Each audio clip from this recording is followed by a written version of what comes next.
장애인 문화복지신문 제312호 제3연 기사입니다. 광명시 겨울철 종합대책 가동. 한파 대비 취약계층 보호.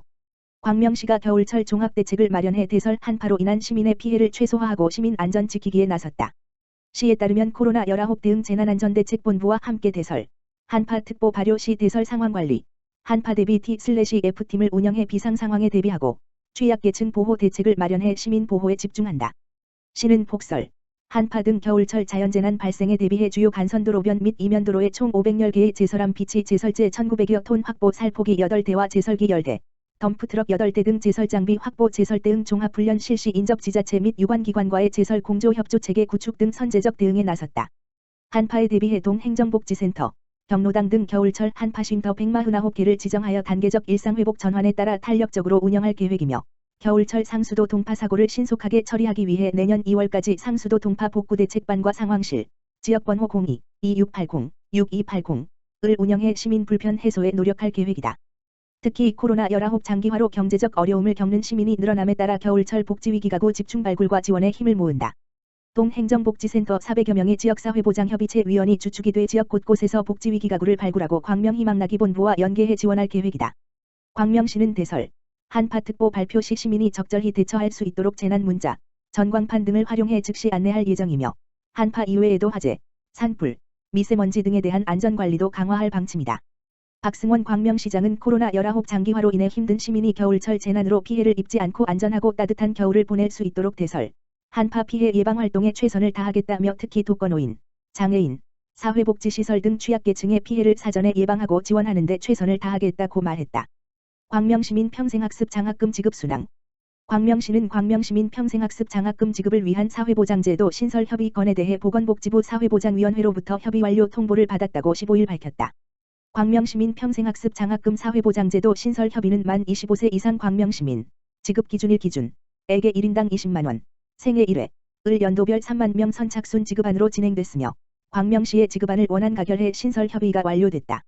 이에 광명시는 11월 중 열리는 광명시의회 제2차 정례회에 광명시민 평생학습 장학금 지급 조례안과 관련 예산안을 제출할 예정이다.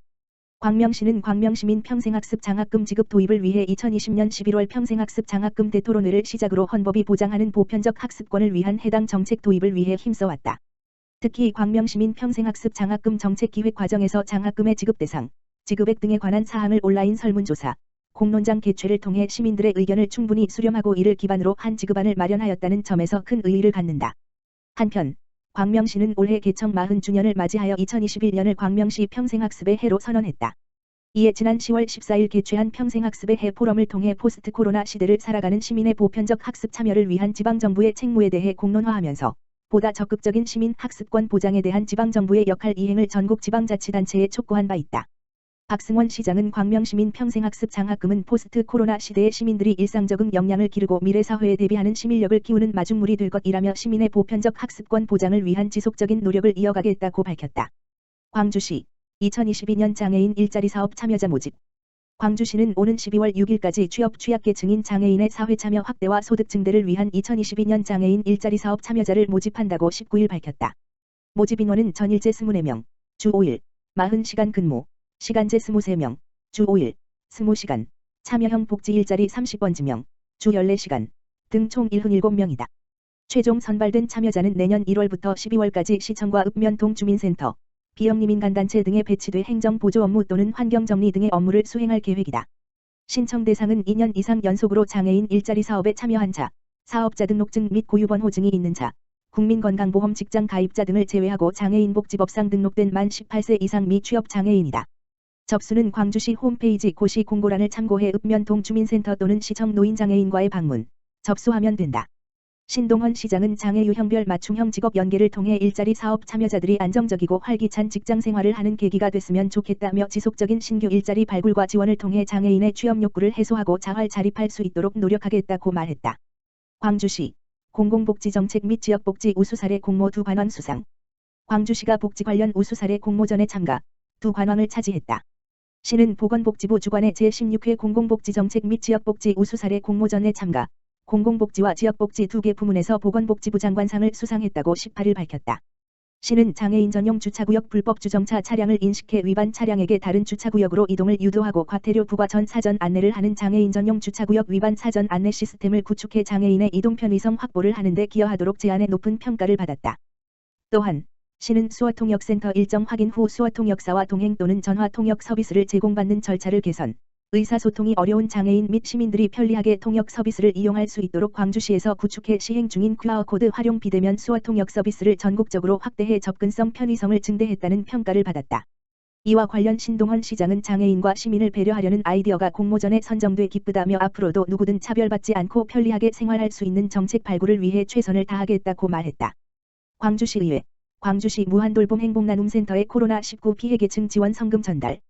광주시의회 이미력 의장은 지난 16일 의장실에서 코로나19 피해계층 지원을 위한 성금 전달식을 가졌다. 이번 전달식은 경기도시군의회의장 협의회에서 추진하기로 되어 있던 한마음 제6대회가 코로나19로 인해 사실상 추진이 불가하게 되어 관련 예산을 기부하기로 결정한 데 따른 것으로 광주시의회는 북부와 남부의 무한돌봄 행복나눔센터 두 곳을 기부처로 선정하여 각 225만 원의 성금을 전달하였다. 이미력 의장은 참석한 관계자 모두에게 지속되는 코로나19라는 재난 상황 속에서 열과 성을 다해 힘써주신 것에 대한 감사의 말을 전했으며 앞으로도 위기에 처한 주민들이 자립할 수 있게 힘써주기를 바란다는 당부와 함께 본인 또한 최대한의 나눔을 실천할 수 있는 방안을 마련하겠다고 말했다. 한편 광주시 무한돌봄 행복나눔센터는 생계, 주거, 의료, 교육 등 복합적인 어려움으로 인해 심각한 위기에 처한 지역 주민을 대상으로 다양한 지원과 보호 서비스를 제공하고 있으며 관내에서 총 3곳, 광주시청, 북부, 송정동, 남부, 오포의 센터가 운영 중이다. 군포시 무한돌봄센터, 동절기 복지사각지대 발굴 활동 본격화. 군포시 무한돌봄센터가 겨울철에 대비해 복지사각지대 집중 발굴을 본격화하고 나섰다. 군포시는 11월 18일 유동인구가 많은 금정역 부근에서 군포경찰서와 함께 어려운 이웃을 발굴하기 위한 찾아가는 무한돌봄 대민 홍보 활동을 전개했으며 이 자리에는 금정동 행정복지센터와 매화종합사회복지관도 참여했다. 시는 발굴된 위기가구에는 초기 상담 및 욕구조사를 진행하고 긴급복지제도와 통합사례관리 등 가구 특성을 반영한 맞춤형 서비스를 적극적으로 제공할 예정이다. 군포시 무한돌봄센터는 올 들어 대야동 주변 상가와 수리산역 부근 등에서 모두 7차례에 걸쳐 위기가구 발굴 대민 홍보 활동을 개최했으며 12월에 한 차례 더 진행할 계획이다. 자세한 내용은 군포시 복지정책과 무한돌봄센터 지역번호 031-390-0610로 문의하면 안내받을 수 있다.